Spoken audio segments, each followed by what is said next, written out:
Enter Mark Zucherberg, the Facebook CEO and one of the richest individuals on earth.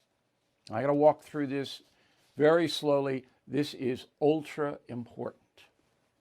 Okay. There is a federal law that says political parties cannot go within a certain distance of a polling place on election day. That's in every precinct in the country. So you remember the Black Panthers in Philadelphia were out there in front of the polling place, and it was a big controversy. You cannot have activists or political parties at a polling place on election day. It is against the law. Why?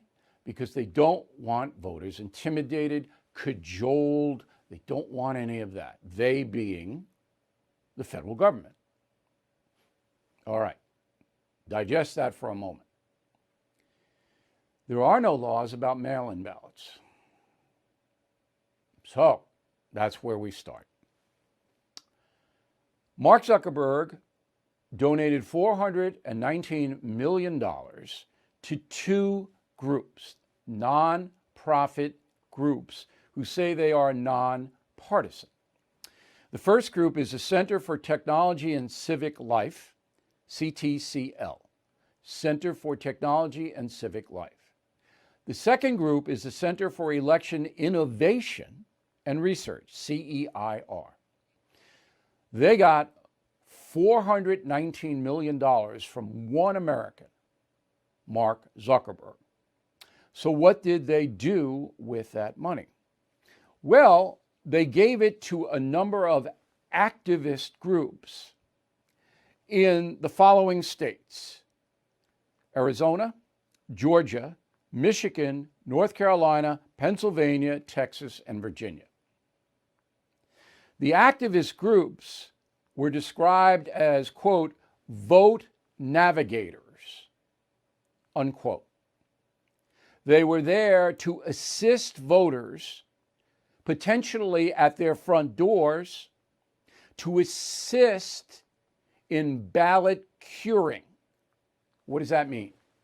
It means if you have a mail-in ballot and you don't fill it out correctly, these people, these vote navigators, will correct anything you do wrong and basically tell you what to do on election day or before.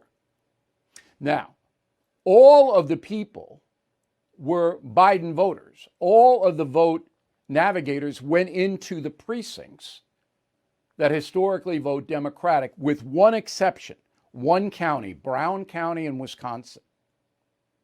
I don't know why that was the only exception, but all the others were in heavy Democratic precincts, all right?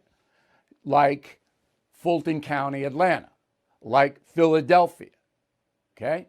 So these people fanned out across neighborhoods, and they were very well-paid people, canvassing, asking people, did you get your ballot? Let me see it. Did you do it right? And the people who hadn't filled it out, they went in and they said, you fill this out, here's how you do it, you check off Joe Biden's name, and then you give it to me, and I'll take it in. That's called vote bundling. That's what happened. It wasn't about the voting machines.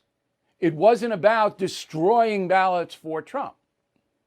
So Giuliani and Sidney Powell and all these people ran around screaming, Dominion voting machines, destroying ballots. That's not what it was. There may be a little of that destroying and dead people voting, but nothing like this. Okay? So when you have vote navigators in the heavily Democratic districts going to people's houses and telling them how to vote, that's fraud. Again, you go back to, there's a reason why it's against the law to do this at a polling place. But mail-in ballots, you can do it. There's no law against it. And Zuckerberg enabled it. Do we all see what happened